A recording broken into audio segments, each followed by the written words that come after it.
Welcome to another episode of the Mystics of Lost Christianity. My name is Peter Haskins. In this video, I will be bringing you the story of Robin Amos, English mystic, writer, and spiritual explorer who helped shine the bright light of the sun on the lost inner secrets of early Christianity and help connect the dots between the Fourth Way teaching and Esoteric Christianity. In this video series, we continue to explore the secrets of Christianity, some intentional, some accidental, which have been left out of mainstream Christianity.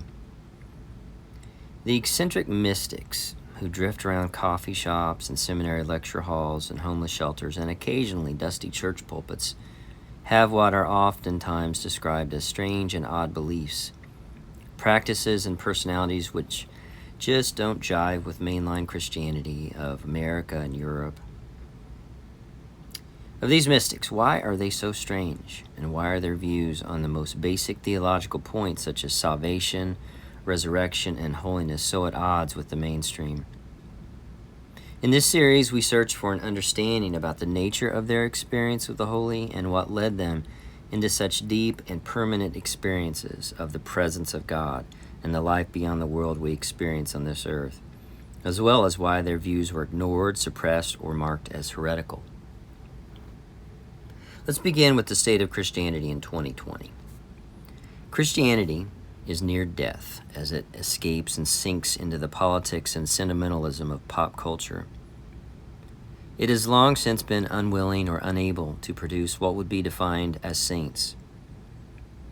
Now, it has pockets of life, but mostly it is merely a glorified social club measuring its worth through ethical and moral pronouncements based on the teachings of Jesus Christ, but separated from the spiritual and psychological teachings which inspired such teachings in the first place.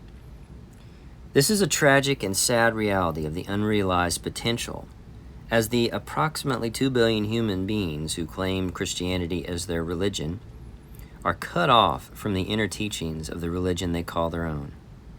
Could it be that these mystics are holding secrets, suppressed teachings of Christianity which could resurrect it from the dead? Let's take a look into some of these people, into their lives and their writings. The life of a genuine mystic is the hero's journey. Therefore, it is fundamentally a spiritual journey. And a spiritual journey begins with one thing: curiosity. There must be something interesting about a thought or a person or a book or a picture that draws you towards it, as if you were recognizing it, remembering, and wanting to remember more. And you take that first step and then another, and before you know it, you are on a journey that takes you far from what was your comfortable and cushy life into a world of uncertainty where the likelihood of failure or destruction is always right around the corner.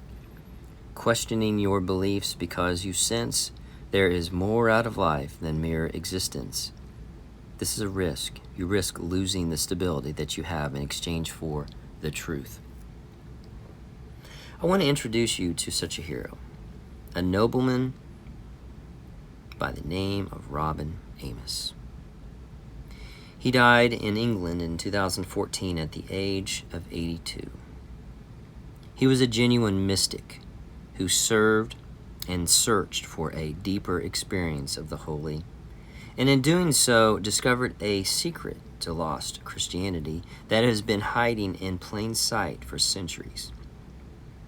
His classic book entitled A Different Christianity contains the detailed outline of his discoveries. He was also instrumental in introducing Boris Mouravieff in his trilogy entitled Gnosis to the English-speaking world. Robin Amos was the link between the Fourth Way teachings of Gurdjieff, Ouspensky and Mouravieff with the original roots in the Orthodox Christian Church. He was the living link. With more than 60 visits to Mount Athos in Greece, he was considered a synergetus, or fellow worker among the monks of the Orthodox monasteries on the peninsula, which is considered to be the last remaining source of the ancient mystical teachings of the early church. Robin's fascination and research was in the rediscovery of early Christianity and the prayer practices utilizing the Jesus prayer. But his foundation was grounded in a search for the miraculous, which brought him into contact with such mystical traditions as the Kabbalah, Hindu teachings, and then to the Fourth Way teachings of George Gurdjieff and P.D. Ouspensky and Boris Mouravieff. By 1983, Robin Amos had converted to Eastern Orthodox Christianity, and for the next 40 years, he would work tirelessly at bridging the gap between the two-dimensional and spiritually hollow Christianity he encountered in Europe, England, and America, with the mystical Fourth Way teachings of Gurdjieff, Ouspensky, and Mouravieff, with the mysticism of the monks on Mount Athos. He had a deep sense of the grand expanse of history, as he writes in the introduction to his classic work entitled A Different Christianity. Quote, "The First World War ended an age, and cutting off the prime of our youth, it cut off our innate access to strengths of the past. The time before the second was too brief for new growth to go deep enough to root itself. After the war, the unfinished new growth that had begun in the 30s but never come to term was rooted out and cast aside, to be forgotten by the generation that followed. Only now, 60 years later, can we begin again to repair the ruins of even the recent past, to pick up the pieces of that era in relation to the deeper questions of life.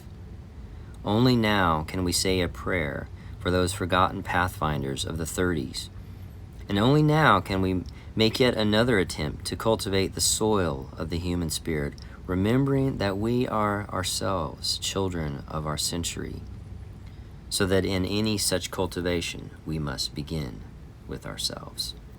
End quote. After he began his 60-plus Mount Athos trips in 1982, he found a starets to be his guide, and an elder by the name of St. Paisios of Mount Athos, a man considered to be of the D influence in the Fourth Way teachings. In A Different Christianity, Early Christian Esotericism and Modern Thought, he shared his discoveries with fellow seekers in the West like myself, who knew that the outer church of Western Christianity had been cut off from the source of its spiritual teachings and was not producing saints because it had lost connection with the mystical, psychological esotericism which had guided it since the time of Christ. Robin was instrumental in translating and publishing Boris Mouravieff's trilogy entitled Gnosis, which Mouravieff published in France between 1960 and 1963. Mouravieff taught the material contained within Gnosis during a course he taught at the University of Geneva. It was a controversial publication, as Mouravieff goes a step further than Gurdjieff and Ouspensky, and directly and specifically spells out the connection between the origins of Gurdjieff's teachings and the Fourth Way teachings with Esoteric Christianity. Inheriting the controversial and copious investigative work done by Gurdjieff, Ouspensky, and Mouravieff, Robin Amos connected the dots back to Mount Athos and Byzantine mystical psychology. It is here that he recognized his life's work.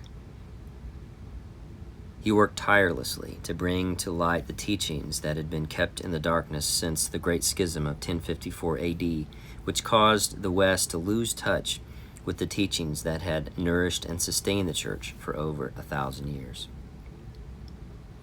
On a visit to Mount Athos, Father Paisios told Robin, quote, "You English have served man very well with your intellect, giving him many things he needs, the solutions to many problems that have made life easier for everyone. Now you should do another work, to understand and tell the world of the inner truth, the truth of the heart as well." End quote. I made 3 trips to Devonshire, England for Praxis Research Institute spiritual retreats with Robin. At the home of Robin Amos and his wonderful wife, the mystic and renowned artist Lillian Delavorius, called 3 Barns, I spent several weeks studying the Jesus Prayer and group meditation, in lectures by Robin himself on their spacious and picturesque farm nestled in the rolling hills near the site of Stonehenge.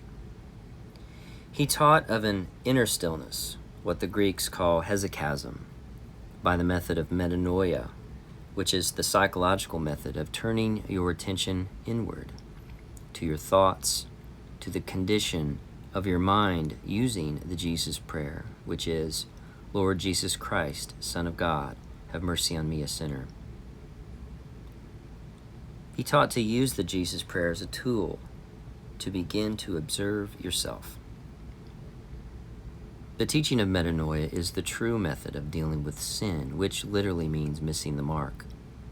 Turning away from sin does not mean merely ceasing to do outward sinful acts, but rather to turn away from the wrong thoughts within your mind, which are at the foundation of the sinful acts.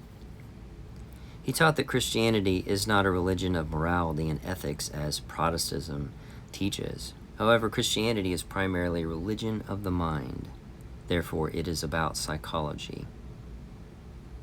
The Christianity of the early church produced saints because it taught its members that there was both an outer church of the ecclesiastical and political nature, as well as an inner church of the psychological and mystical nature.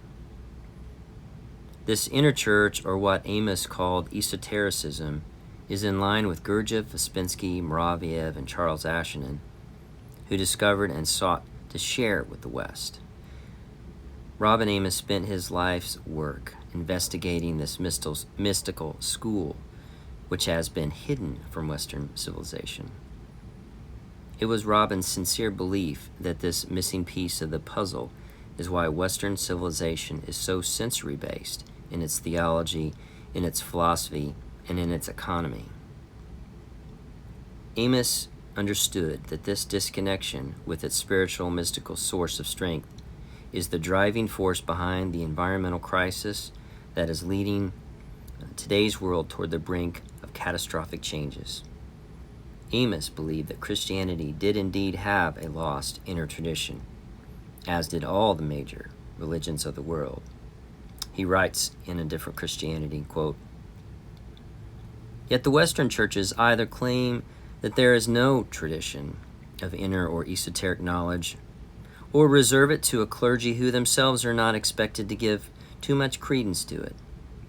This has forced countless thousands to turn to Eastern faiths for no other reason than because their inner teachings are more accessible than our own. Because Christianity has always possessed its own tradition of inner knowledge, looked at through intellectual eyes, that tradition has been neglected to the status of intellectual curiosity. As a result, some of it has been irrevocably lost, much mislaid, and the remainder has reached only a very small proportion of the population. Consequently, because knowledge acts only through being known, it has had little effect on our civilization." End quote. Amos wanted to do one thing. He wanted to reveal to the world that there was a hidden inner esoteric tradition within Christianity already. He wanted people to take a look at this tradition. He realized that there were countless people who might otherwise have looked and found nothing spiritually substantive in the outer church of Christianity and gone to other religions. Those who had chosen no religion, or those who were inspired to begin a new religion. Amos discovered that this esoteric side of Christianity existed within the setting of the monastic life of the monastery. He combined this fact with the teachings of the Fourth Way, creating an opportunity for curious seekers of the 21st century to tap into the evolutionary teachings of the monastery without having to go to a monastery.